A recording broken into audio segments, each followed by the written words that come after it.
Amém. Glória a Deus. Abra comigo em Romanos capítulo 1, por favor.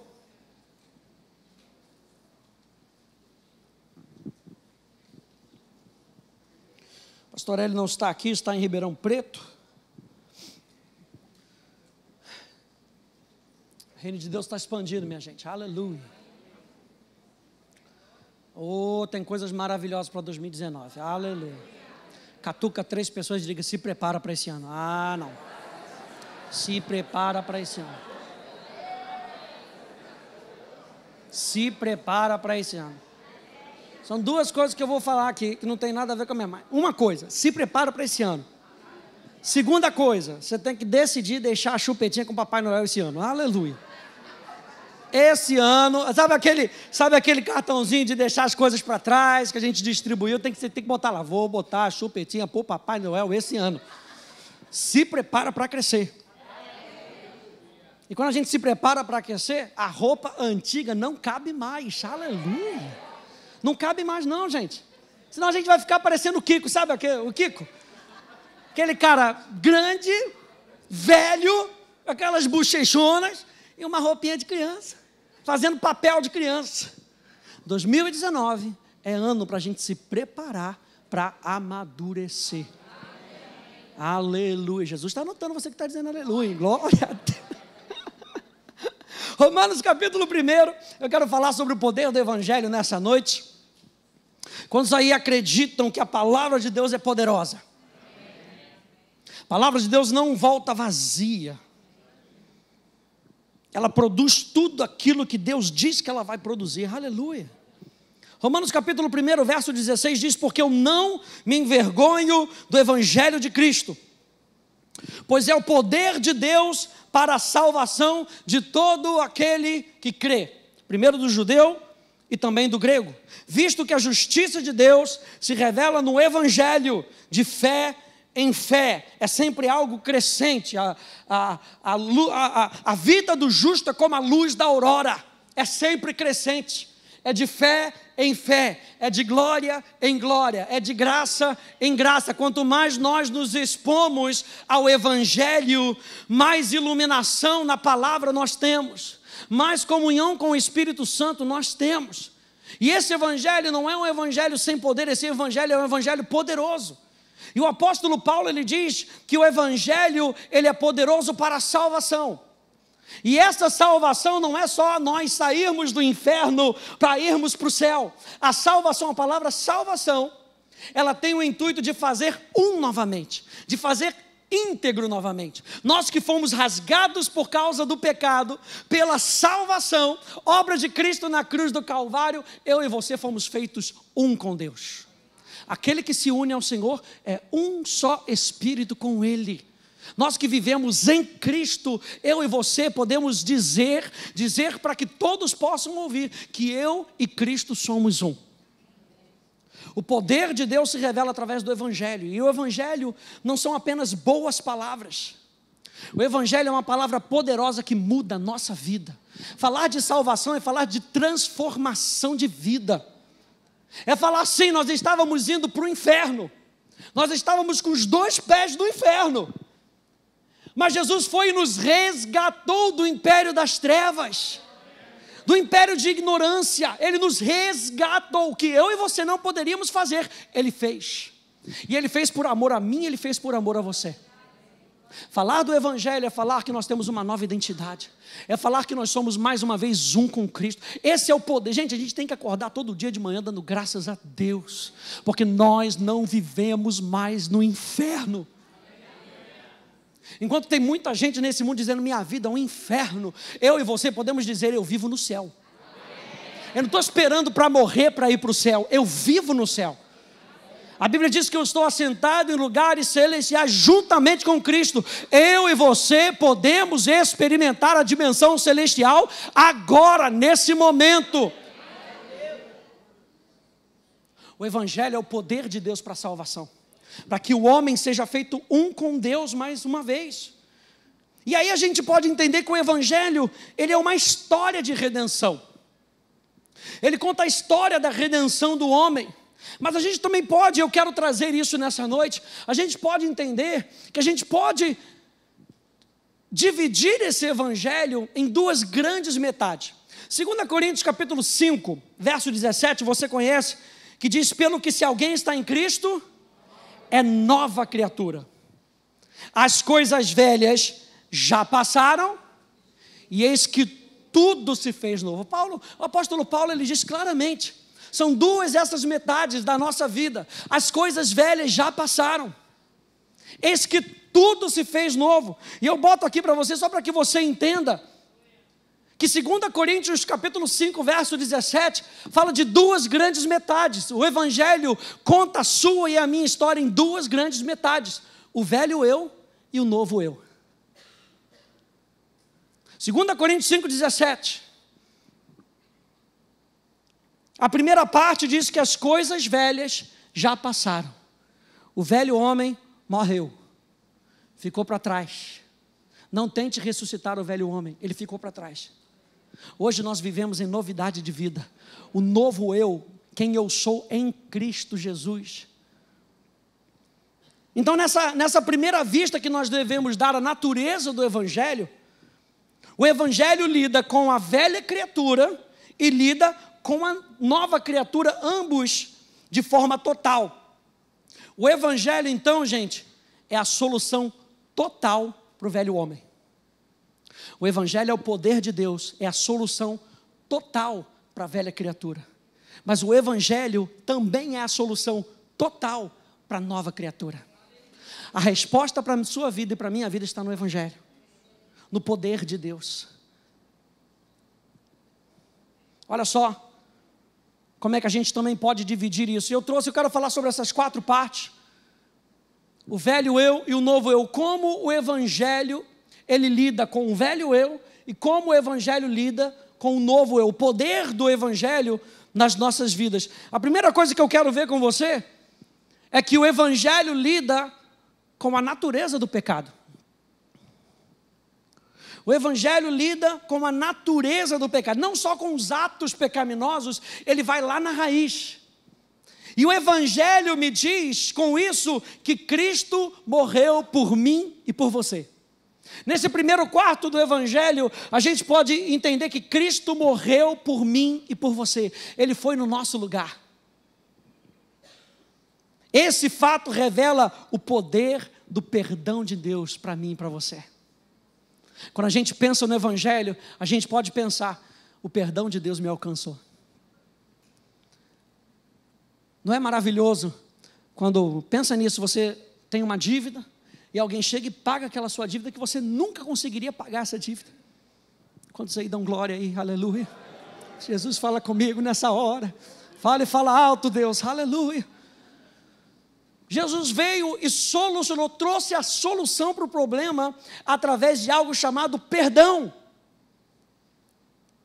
No perdão, ele cancelou a sua dívida, rasgou o escrito que era contra nós, o escrito que não nos fazia favor. Por isso a graça de Deus se manifesta para trazer favor. A graça de Deus é Deus agindo em nosso favor. O evangelho, o poder do evangelho vai trazer essa mensagem. É o poder de Deus contra a natureza do pecado. Eu não sou mais pecador.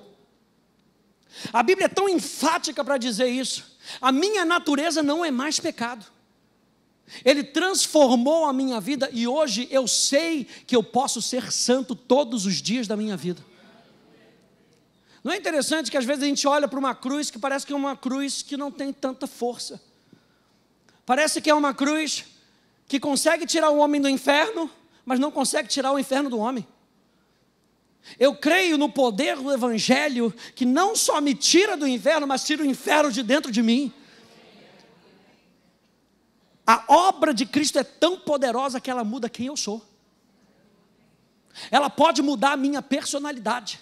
A gente não tem mais desculpa para dizer, é a minha personalidade. Em Cristo só existe uma personalidade. É o fruto do Espírito. Ah, mas eu sou impaciente. Então entenda que você em Cristo é paciente. Aleluia, Jesus. Pastor, Mas sabe como é que eu sou meio melancólico. A Bíblia diz que o fruto do Espírito é alegria. Por isso o apóstolo Paulo falou: eu sei viver contente. Alegria não quer dizer que você tem que sair por aí contando piada para todo mundo. Alegria quer dizer que você está acima daquilo que o inferno quer trazer contra a sua vida. É saber quem é você em Cristo, gente. O fruto do Espírito é amor, alegria, paz, bondade, benignidade, fidelidade, mansidão, domínio próprio. Essa é a personalidade do cristão. O que for fora disso, a gente tem que duvidar. Todos nós precisamos, gente, estar constantemente olhando para esse espelho da palavra. Olhando e julgando a gente mesmo, para que a gente possa ver, será que eu estou agindo conforme o fruto do Espírito? Será que essa palavra que eu dei para o meu irmão é segundo o fruto do Espírito? Será que é Cristo sendo visto através de mim, ou experimentado através de mim? O Evangelho tem o poder de mudar a sua e a minha personalidade. Para que a gente não viva mais no inferno, para que a gente viva de cima. Jesus disse: eu sou de cima. Eu sou de cima e não de baixo. Jesus, quando ele disse essa palavra, ele estava dizendo: o meu propósito está acima dos propósitos terrenos. Ele não estava querendo se colocar acima de qualquer outro homem. Ele estava querendo trazer um precedente, se colocar à frente como capitão da nossa salvação, dizendo que nós podemos viver numa nova realidade. Primeira coisa que o Evangelho faz com a gente é lidar com a natureza do pecado. Olha só o que diz Romanos capítulo 5, verso 6 até o verso 8 aqui na tela, diz: porque Cristo, estando nós ainda fracos, morreu a seu tempo pelos ímpios, porque apenas alguém morrerá por um justo, pois poderá ser que pelo bom alguém ouse morrer, mas Deus prova o seu amor para conosco, em que Cristo morreu por nós, sendo nós ainda pecadores. Hebreus capítulo 2, verso 9, diz: vemos, porém, coroado de glória e de honra, aquele Jesus que fora feito um pouco menor do que os anjos, por causa da paixão da morte, para que pela graça de Deus provasse a morte por todos. Jesus Cristo morreu no seu e no meu lugar. 2 Coríntios capítulo 5, verso 21, diz: aquele que não conheceu o pecado, fez pecado por nós, para que nele fôssemos feitos justiça de Deus. O poder do Evangelho elimina a barreira do pecado que nos separava de Deus através do perdão. O poder do Evangelho nos dá direito à cidadania do céu através da vida eterna. O poder do Evangelho nos traz para a família de Deus como filhos e herdeiros através da adoção.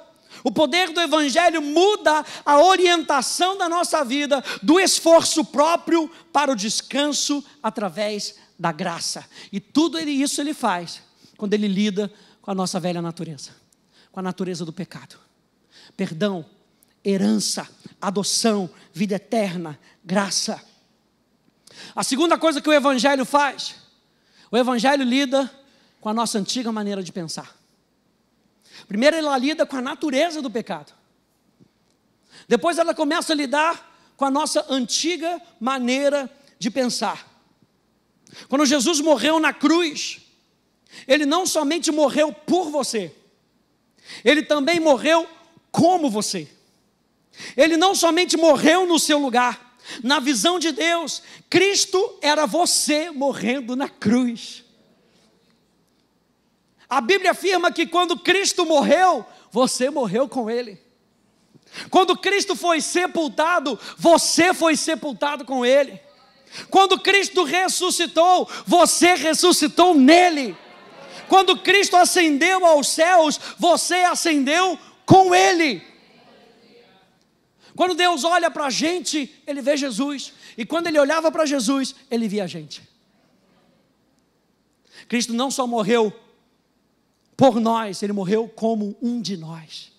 Por isso Ele veio em carne humana, abriu mão da sua glória, para que Ele pudesse tomar o nosso lugar como cada um de nós.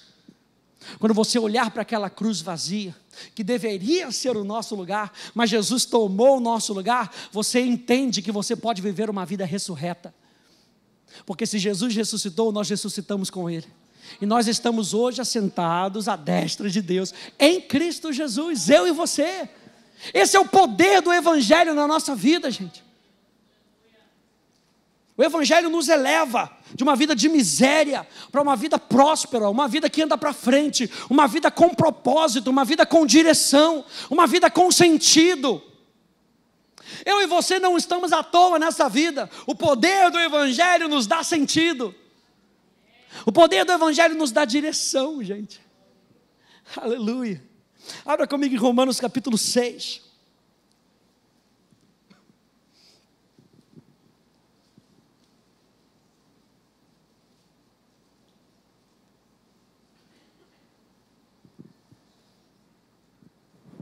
O Evangelho então lida com o velho homem, com o velho eu e com o novo eu.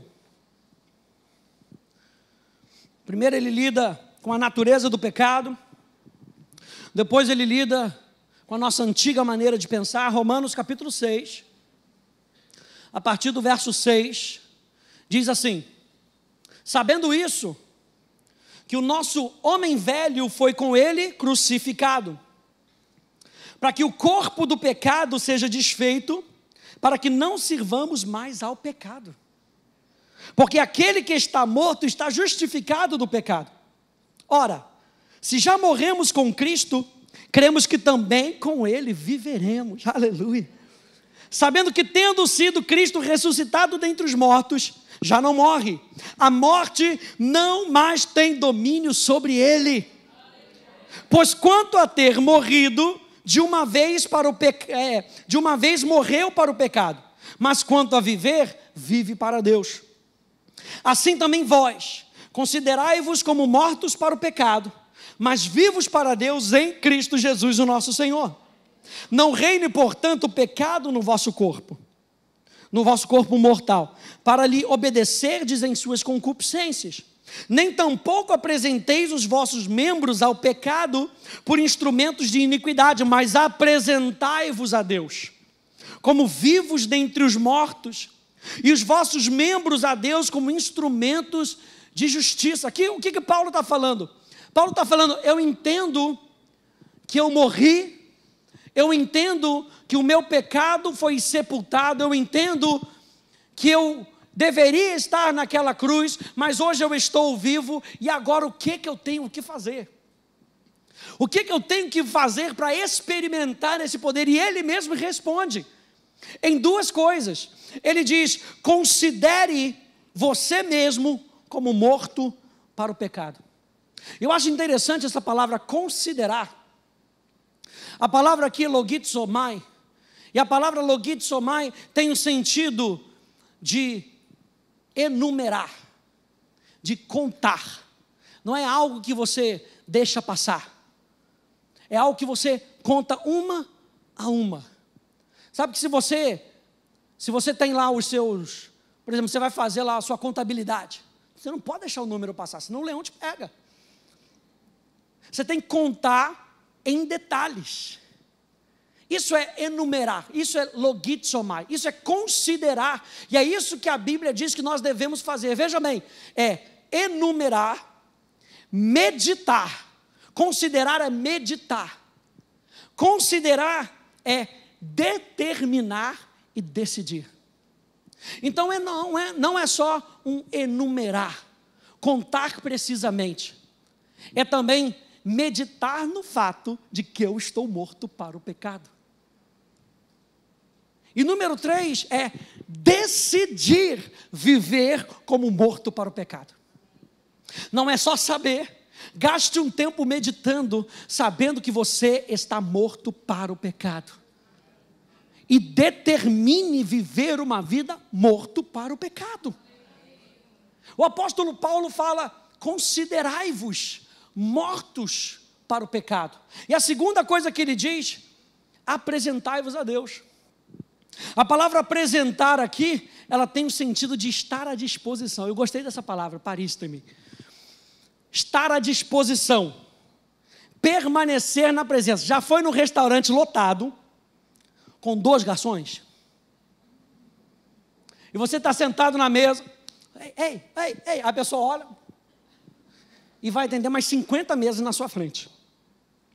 E aí ela passa por você, e você, com licença, e você chama, e não acontece nada.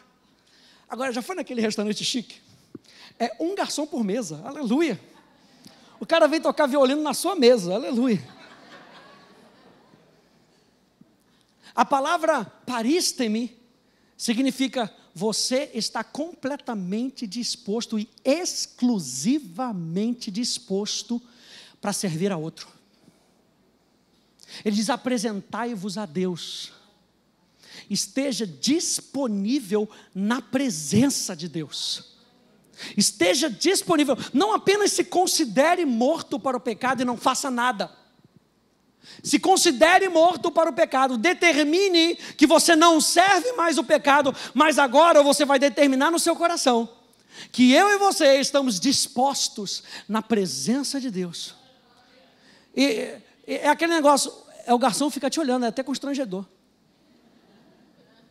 Porque se você já pediu um táxi assim, você foi falar com um camarada do outro lado da rua.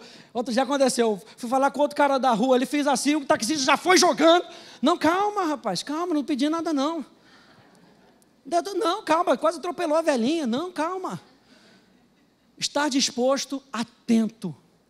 Na hora que ele fizer, por favor, chega mais. E ainda te trata pelo teu nome. Maurício, por favor, quero falar um negócio para você. Dá para você me ajudar aqui no meu reino? Gabriel, dá para você me servir? Dá para você ser um agente de transformação? Vem aqui que eu vou te falar como é que você vai fazer isso. É estar na presença, gente. Estar disposto a servir a Deus, a apresentar-se a Deus como vivo para Deus, é ter uma consciência viva de que Ele vai te usar. Não só que Ele pode te usar, Ele vai te usar. Romanos capítulo 12, verso 1, você conhece? Rogo-vos, pois, irmãos, pela compaixão de Deus, que apresenteis o vosso corpo. Aqui a palavra é a mesma, paristeme. Que apresenteis o vosso corpo como sacrifício vivo, santo e agradável a Deus. E não se amoldem a esse mundo, mas sejam transformados. O Evangelho está fazendo isso com a gente. O Evangelho lida com a nossa antiga maneira de pensar. Como? Quando a gente se considera morto para o pecado e na disposição em servir a Deus, vivos para Deus. Para que eu e você possamos experimentar qual seja a boa, perfeita e agradável vontade de Deus. 2 Coríntios 5, verso 15, diz: e Ele morreu por todos, para que os que vivem não vivam mais para si, mas para aquele que por eles morreu e ressuscitou. Assim como Ele lidou com a nossa velha natureza, e eu não mais tenho a personalidade que eu quero ter, mas eu tenho a personalidade de Jesus, e Ele está trabalhando isso em mim e em você, quando já estão sendo aperfeiçoados, aleluia. Ele também lida para que a gente não viva mais para a gente vive para Ele. Nós somos totalmente dele.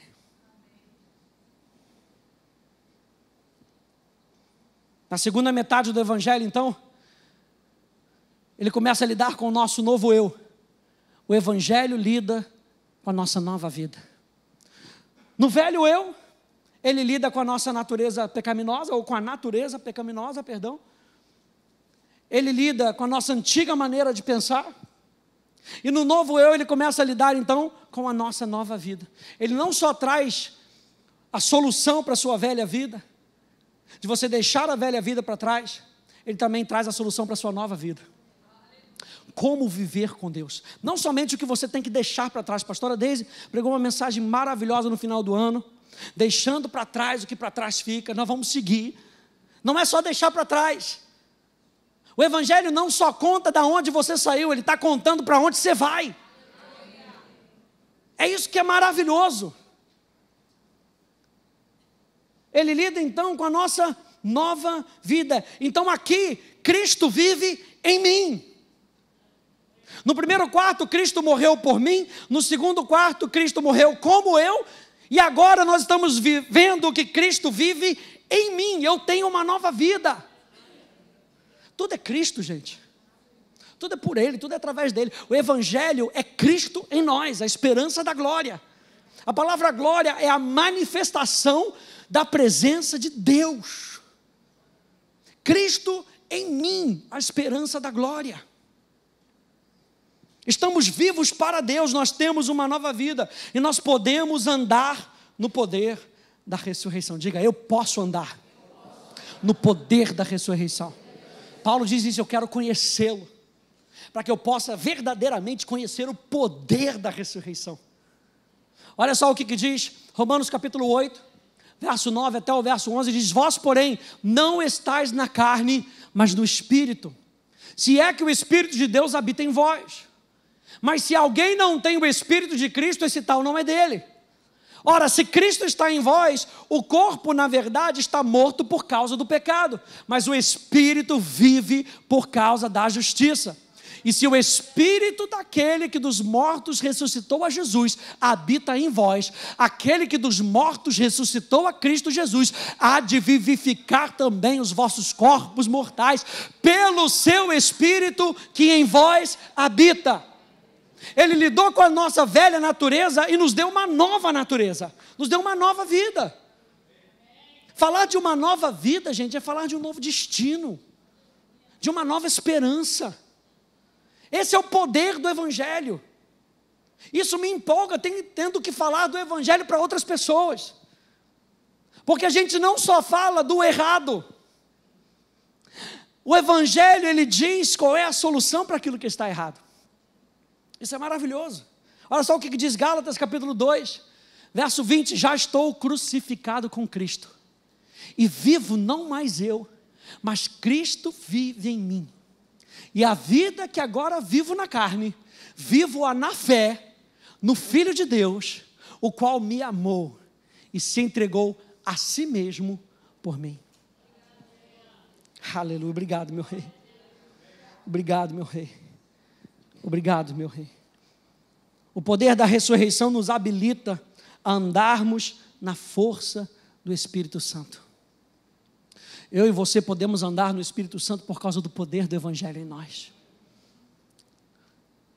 O Evangelho nos capacita a andar na força do Espírito Santo. Olha só o que diz Romanos capítulo 8, verso 1 e verso 2 diz: portanto, agora nenhuma condenação há para os que estão em Cristo Jesus. Quantos aí estão em Cristo Jesus?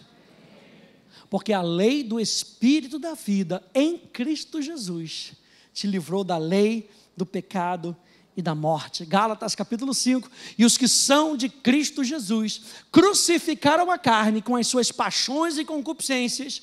Se vivemos no Espírito, andemos também no Espírito.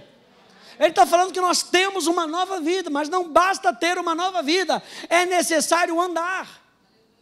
A palavra andar ali é uma palavra militar, é uma palavra que mostra uma cadência. A palavra andar ali não tem o sentido de andar como eu quero. Já viu uma marcha militar?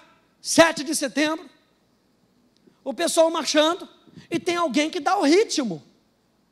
O Espírito Santo é aquele que dá o ritmo, para que o corpo ande todos juntos, ajustados, bem alinhados, na batida do Espírito Santo. Por isso que quando nós falamos de igreja local, a gente não pode fazer o que a gente acha. Aí tem gente que chega na igreja, vem de outra igreja, não, pastor, lá na minha outra igreja a gente faz, mas aqui é diferente. Porque Deus tem uma batida diferente para essa congregação. E Deus vai ter uma batida diferente para uma outra congregação. E no propósito maior, todos conseguem perceber a mesma batida. Mas nós temos que andar conforme uma batida. E é isso que o apóstolo Paulo está querendo falar. Se nós vivemos no Espírito, se nós temos uma nova vida, nós não podemos mais viver essa nova vida de qualquer maneira. Nós precisamos viver essa vida no Espírito, com a cadência do Espírito. E se Ele manda você segurar um freio um pouquinho mais, você segura o freio um pouquinho mais. Ele vai te dando uma batida, de repente Ele fala, acelera o passo, porque vai chover. Então avisa Acabe e depois sai correndo. Mas tem hora que ele fala: espera, aquietai-vos e sabei que eu sou Deus. Se você for perceber, musicalmente, você sabe que a música carrega uma chamada profética, e você vai perceber que nos anos 80 era música, muita música rápida, era música. Eu lembro daqueles CDs da Rios, pelo sangue, pelo sangue. Se você for perceber hoje como a música, ela responde ao chamado profético, ela está muito mais devagar. Ah, não, mas eu gosto daquela época. Não, a gente tem que gostar do ritmo do Espírito. Se nós vivemos no Espírito, andemos no Espírito. Não é a minha preferência. Nós lemos ali que agora nós não vivemos mais para nós mesmos. Nós vivemos para aquele que morreu por nós. Então eu faço música para servir ao propósito dele. Eu prego para servir o propósito dele. Eu evangelizo para servir o propósito dele. Tudo é ele, gente, tudo é ele. Andar no Espírito simplesmente significa permitir que o Espírito de Deus te diga como pensar e como agir. O pastor Ed sempre fala: vem sem a cabeça, porque ele vai dizer o que você tem que pensar. Filipenses capítulo 4, verso 8. Maravilha.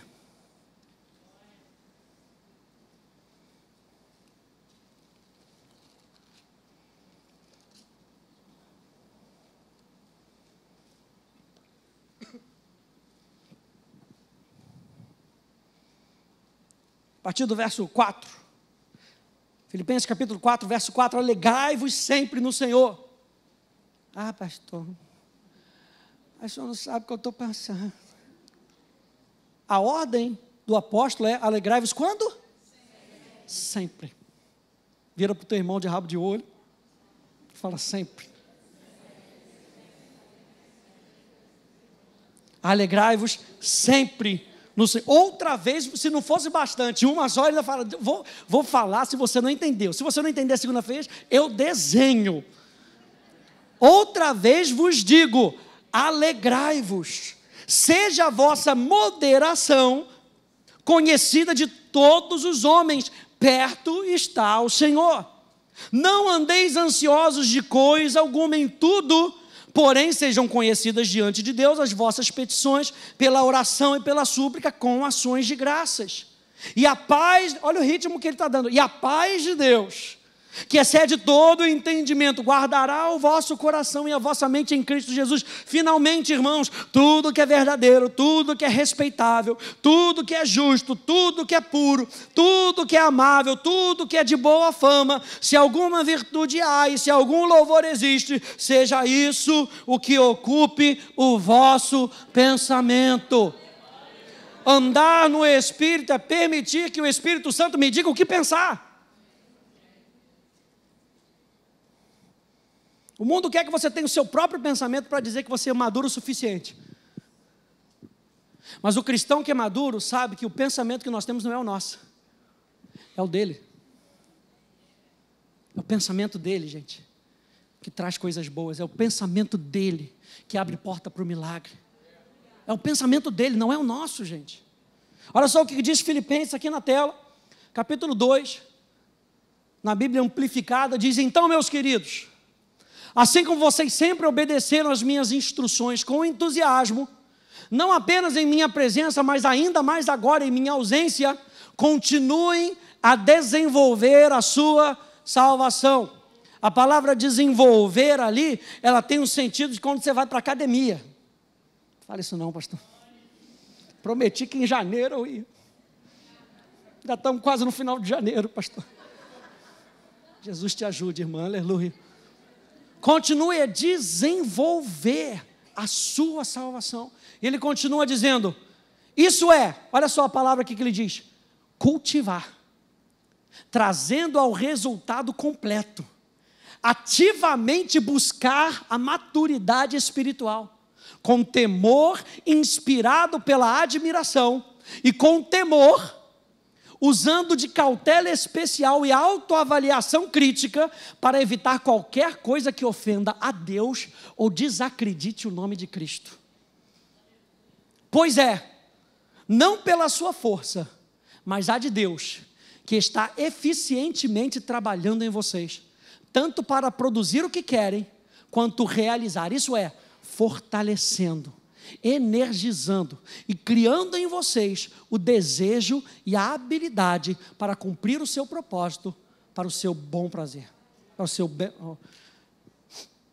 o seu prazer. Olha só o que diz na Bíblia a mensagem: redobrem os esforços. A gente começou falando aqui, aleluia, que é tempo da gente amadurecer. E olha só o que Paulo diz aqui: redobrem os esforços, sejam fortes, vivam a salvação. O Evangelho é o poder de Deus para a salvação. A salvação, a palavra salvação nós falamos, é estarmos unidos com Cristo. Vivam a salvação, vivam em unidade com Cristo, mantendo a reverência e a sensibilidade para com Deus. Essa força vem de Deus, um poder interior, um trabalho do próprio Deus em vocês, que resultará no prazer dele. Ele tem prazer, gente, com que a gente viva bem. Ele tem prazer quando nós crescemos à estatura de varão perfeito, a imagem de Cristo. E número 4, o Evangelho lida com a nossa nova natureza. Ela lida com a nossa nova vida e ela também lida com a nossa nova natureza. Nós não só temos uma nova vida, nós temos uma nova natureza. Abra comigo em Efésios capítulo 5, por favor.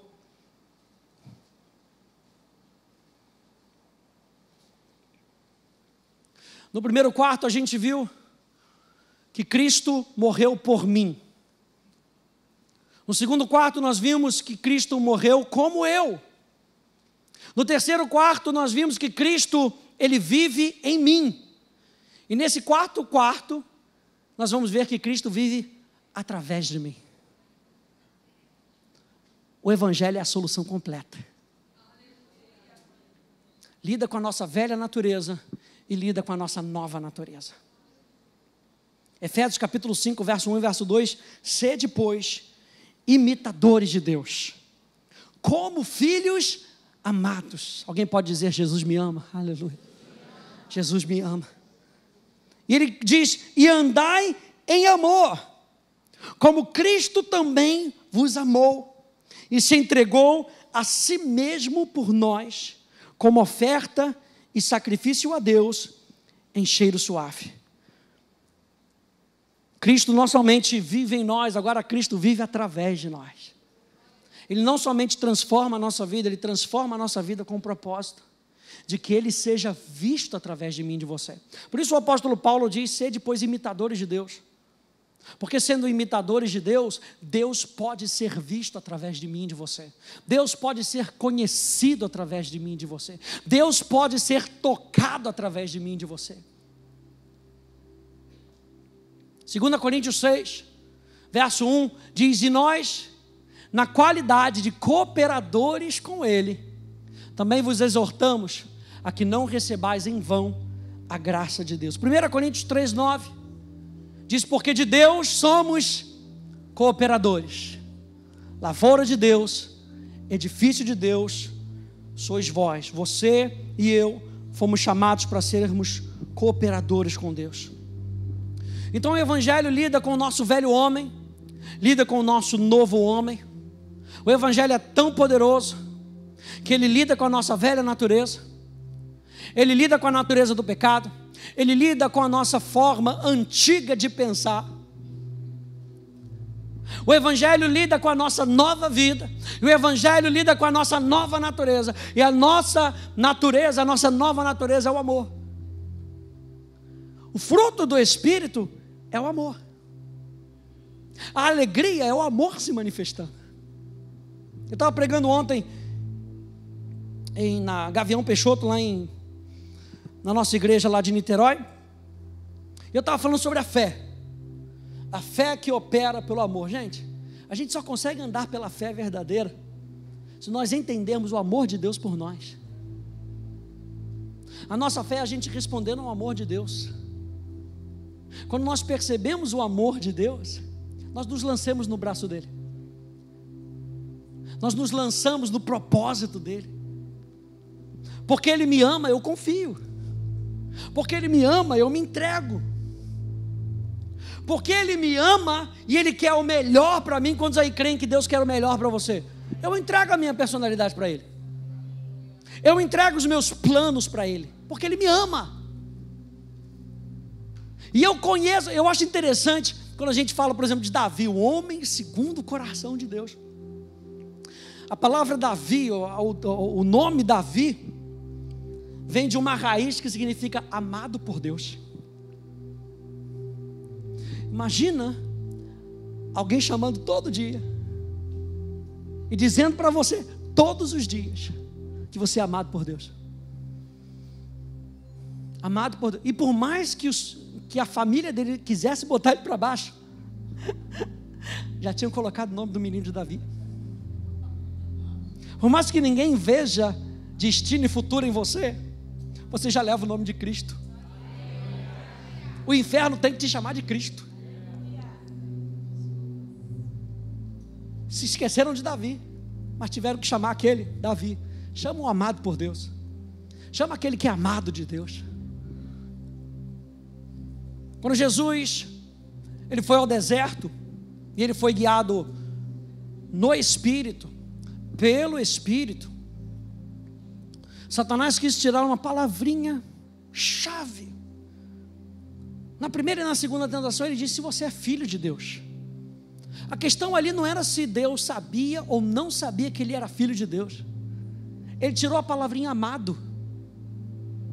Então não é se você é filho ou é filha de Deus, mas eu não me sinto. É o que o inferno tenta fazer com a gente. Ele tira a palavrinha amado. Lembra que nós falamos, às vezes até ele fala: não, você pode dar, mas ao invés de dar os 50 que Deus pediu, dá 10. Tá bom. Não, tá bom que você saber que você é filho de Deus. Tá bom. Só isso aí. Você já pegou isso aí, eu não posso fazer mais nada. Aí ele esconde uma palavrinha: amado. Mas Jesus no batismo, ele tinha ouvido a voz de Deus. Por isso é importante a gente ouvir a voz de Deus e não buscar o louvor dos homens. Porque quando a gente busca o louvor dos homens, a gente tem a recompensa, o louvor terreno. Mas quando a gente serve aos homens, servindo a Deus, a gente ouve de Deus: servo bom e fiel. E é algo que a gente tem que atentar no nosso coração. Jesus ouviu de Deus: esse é o meu filho amado, em quem eu me comprazo. Falei ontem em Niterói, aleluia, estava com raiva ontem, aleluia. Falei no seu plano e propósito, tem que escrever mais.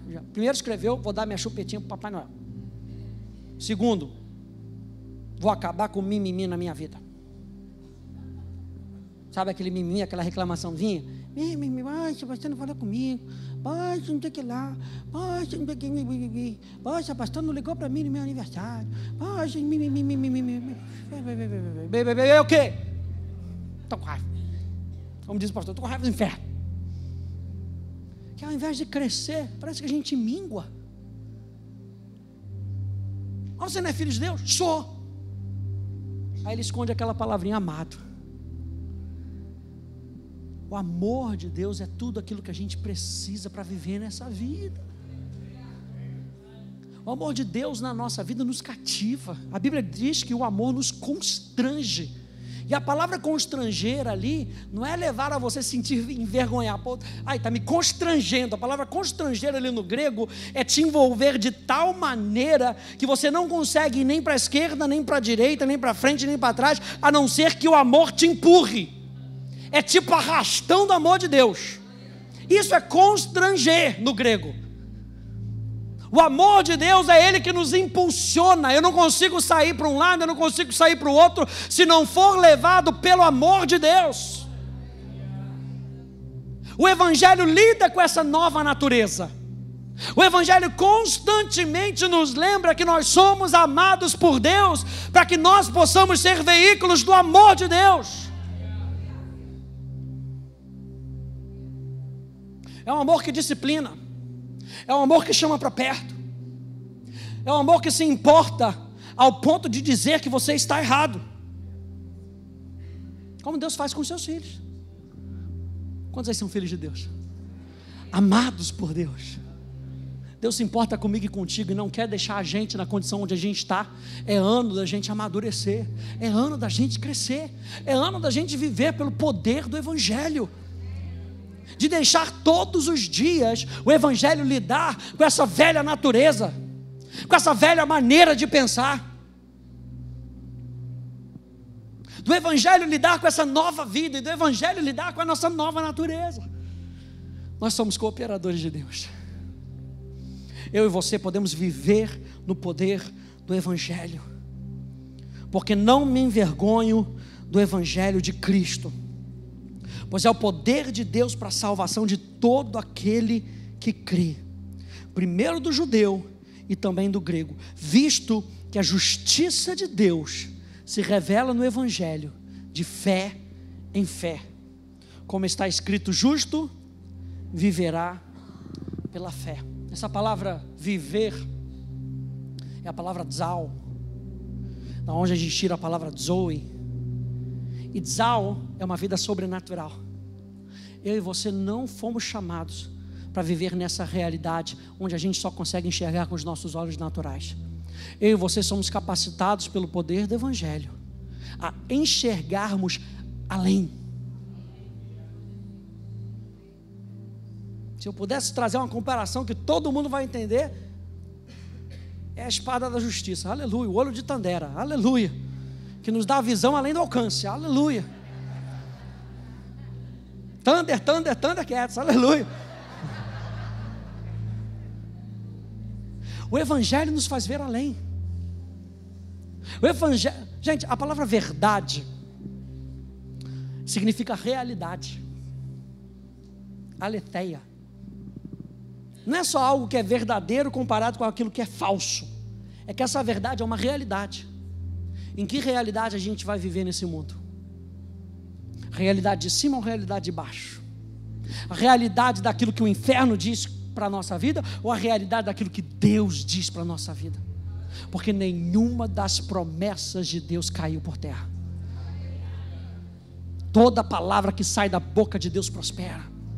Nenhuma arma forjada contra nós prosperará. Ele já levou sobre si cada uma das nossas enfermidades, todas as nossas doenças, Ele já levou sobre si. Eu e a minha casa serviremos ao Senhor. Com que palavra você vai ficar? Com que palavra eu tenho ficado todo dia? Viver a verdade é viver uma nova realidade. É se ajustar à cultura do céu. Eu me lembro quando eu fui morar na África do Sul, e era um mix de culturas, e você tem que se ajustar à cultura.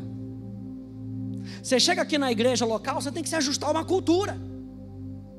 A gente não faz louvor como todo mundo, a gente não prega como todo mundo, a gente não recepciona como todo mundo. A gente tem uma cultura. O reino de Deus tem uma cultura, e a palavra cultura vem da palavra cultivar. Eu e você precisamos cultivar o reino de Deus nas nossas vidas, para que a gente veja o resultado que Deus planejou para mim e para você. E é isso que Deus está nos motivando para 2019. E é isso que Deus está nos motivando para 2020. E é isso que Deus está nos motivando para 2021, para 2022. Aleluia. Ele está nos motivando a cultivar. E quantos sabem que cultivar demora um tempo? Ah, pastor, demora um tempo. Mas você vai regando, você vai regando. Daqui a pouco você vê o resultado. A plantinha nasceu. E você pega aquela plantinha e bota na sua janela, e bota na sua varanda, e as outras pessoas veem o resultado. Eu e você vamos mostrar o resultado. A gente não quer mais mostrar teoria, A gente quer mostrar resultado. A nossa vida vai produzir resultado. Eu e você vamos produzir. Falar de maturidade é produzir resultado. É a união com Cristo que nos faz trazer resultados. A gente não busca, não fica, sabe, às vezes a gente está no trabalho e tem que ter resultado. Não, tem que dar resultado. E vende isso aqui, e conquista aquilo ali. A nossa união com Cristo faz a gente produzir resultados. É um esforço que é sem esforço. Qual é o esforço da árvore? Só deixar a seiva fluir. O meu chamado para você nessa noite é: deixa o Espírito Santo fluir. Deixa o poder do Evangelho fluir através de você. Mas para isso, constantemente, a gente tem que meditar na palavra. Decidir, determinar no nosso coração. A Bíblia diz que Esdras determinou no seu coração. A Bíblia diz que Daniel determinou no seu coração. É uma chamada para crescer, uma chamada para andar mais perto com Jesus. Quantos aí amam Jesus? Ele te ama. Vira para 5 pessoas e diga: Jesus te ama, aleluia. Jesus te ama, aleluia. Jesus te ama, Jesus te ama. O poder do Evangelho, aleluia. Depois você pode ficar de pé, aleluia. Jesus te ama, aleluia. Pelo que, se alguém está em Cristo, é nova criatura. As coisas antigas, as coisas velhas já passaram, eis que tudo se fez novo, aleluia.